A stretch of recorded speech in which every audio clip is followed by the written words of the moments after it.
皆さんこんにちは、ガジログです。今回はファーウェイウォッチフィット2のスペックをご紹介したいと思います。このモデルはですね、やっぱりファーウェイバンド7よりも上位モデルということで、画面サイズやまた通話機能、そして健康管理、運動機能に関してスペックアップされています。では前回のモデルと比較しながらですね、どのように変わったのかも含めてご紹介していきたいと思います。ファーウェイ公式サイトをもとに情報をお届けしたいと思います。では早速本日も行ってみましょう。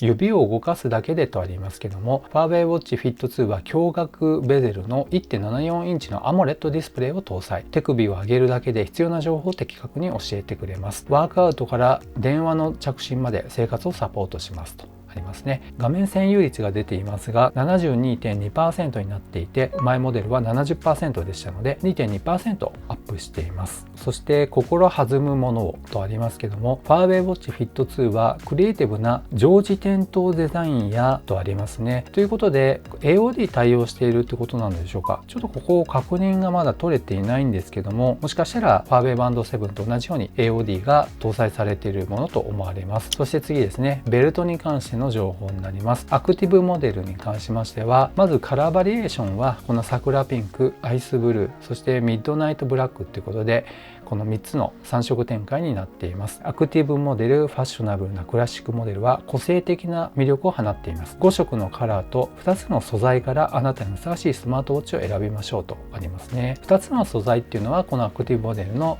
バンドに関してはシリコンバンドになっています。そしてこちらのクラシックモデルはこのバンドの形状ですね、留め金の部分ももう違いますけどレザーバンドになっています。これ逆になってますね。ムーンホワイトとネビュラグレー、これ逆じゃないかなと思いますけど大丈夫なんでしょうかね。このカラーリングの見た感じ、こちらがホワイトに見えてこちらがグレーだと思いますが、この辺りはどうなんでしょうか。そして簡単に着脱可能なベルトとあります。ファーウェイウォッチフィット2は革新的な押すだけで取り外せるリンクデザインを採用。簡単にベルトを取り外せますとありますね。ここに CG が出ていますけども、このボタンを押すだけで取り外しができて、差し込むだけでカチッと止まるということになると思いますが、形状としてはすごくいいと思います。特に工具を使わないで取り外しができるっていうのは便利ですよね。そしてオリジナルの文字盤を作ろうとあります。こちら目玉の機能の一つになると思いますが、スマートフォンから写真を転送してウォッチフェイスに設定することができますとあります。ただ一つですね、注意点がありますね。このワンホップ機能ですね、ファーウェイのスマートフォンから NFC を使って転送する機能に関してはファーウェイのスマホのみの機能になりますので、 Android ユーザーであってもファーウェイのスマホ以外は使うことができない機能になります。でもですね、ファーウェイヘルスのアプリからそのまま今まで通り文字盤を変更する機能は手動ではできると思いますので、それは問題ないんじゃないかなと思います。続きになりますが、想像を超えるロングバッテリーとあります。以前のモデルも10日間のバッテリー駆動になっていましたので、この辺りは特に変わりはありません。ただですね、やっぱりバッテリーの持ちは結構重要になりますので、いろんな機能が入っている中で10日間持ってるっていうのはいい方なんだろうなと思います。そして次ですね、手首のスマートデバイスとありますけども、Watch Fit 2はただの時計ではありません。目玉の機能ですね、Bluetooth 通話、そして SMS のクイック返信に対応し、スマートフォンがなくてもコミュニケーションが取れます。手首の振動で電話にすぐに気づくことができるので便利ですとありますね。出てきました Bluetooth 通話。これはやっぱりファーウェイバンド7、ファーウェイバンド6ですね、その下のモデルではついてない機能になります。そして SMS のクイック返信に関してはファーウェイバンド7に今回から対応しましたので、この辺りいいと思いますが Android のみの機能になっていました。この辺りはやっぱりね、 iPhone も対応してくれてきたら嬉しいですよね。今後のアップデートをね、期待します。次に手軽に情報にアクセスということになります。右にスライドしますとアシスタントトゥデイ画面に移動し、天気や音楽再生状況を知ることができますとありますね。ホーム画面から右にスライドということですので、右側の画面にこのような天気情報や今の再生されている音楽情報とかですね、もしくはこういうタイマーですね、いろいろマルチタスクで動作している情報が出てきています。これ結構いいですよね。今何が動いているかっていうのをね、バックグラウンドで確認できるというのはすごくいいと思います。そしてスマートフォンがなくても音楽をということで、これもやっぱりファーウェイバンド6、7にはない機能になります。ますので、やっぱり上位モデルだなという感じがします。音楽再生やまた保存に対応しています。音楽の転送はスマートフォンのファーウェイヘルスアプリからできます。プレイリストも作成できるので、ランニングの時にスマートフォン持っていなくてもイヤホンとスマートウォッチを直接つなげて音楽を聴きながらランニングできますよとあります。やっぱりこれいいですね。やっぱり上位モデルはこの音楽保存とそして再生がねできるっていうのはすごくいいと思います。 Bluetooth イヤホンを接続する形になると思いますけどもね、直接ですね入っているデータを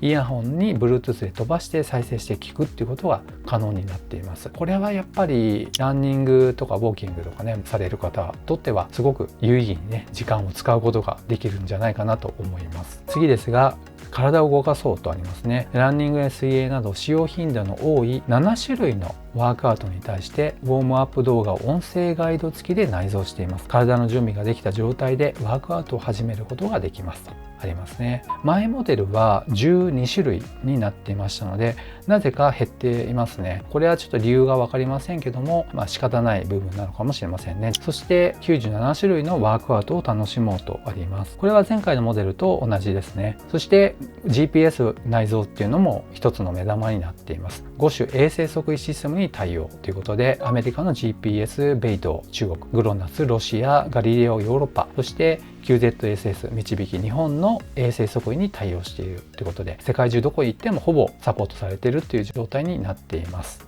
ちなみに前モデルの初代のウォッチフィットは3つの測位に対応していました。アメリカの GPS、そしてグロナスですね、そして QZSS になりますので、今回からガリレオとそしてベイドが追加されたということになります。やっぱりこれはですね、ファーウェイバンド下のモデルにはついていない機能になりますので、これはやっぱりねちゃんと住み分けされてるなという感じがします。次は健康管理マネージャーとありますね。これは血中酸素レベルの測定、心拍数モニタリング、そして睡眠モニタリング、ストレスモニタリング、健康管理に役立つ機能を提供しますとありますね。これはもうおなじみの機能になっていて、ファーウェイバンドシリーズでも対応しています。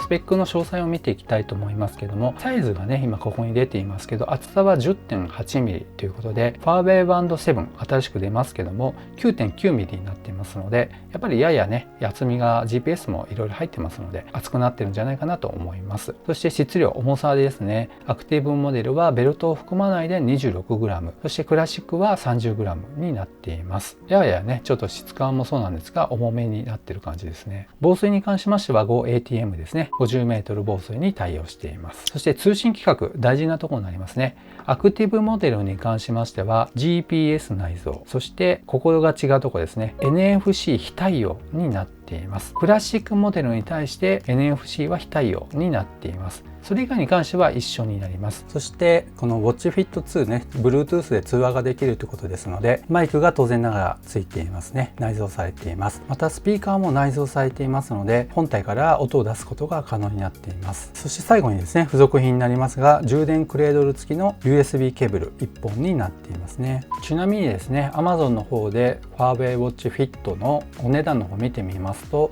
12,518円で売られています。で加えて今 10% クーポンオフということですので、だいたい11,000円ぐらいですかね、そのあたりで販売されています。それに対して新しいこの WatchFit 2ですね、お値段の方を見てみたいと思いますが、お値段が今予約受付中ですけども 2680円ということで、結構な価格差がありますね。そうですね、8,000円ちょっとぐらいあるでしょうか。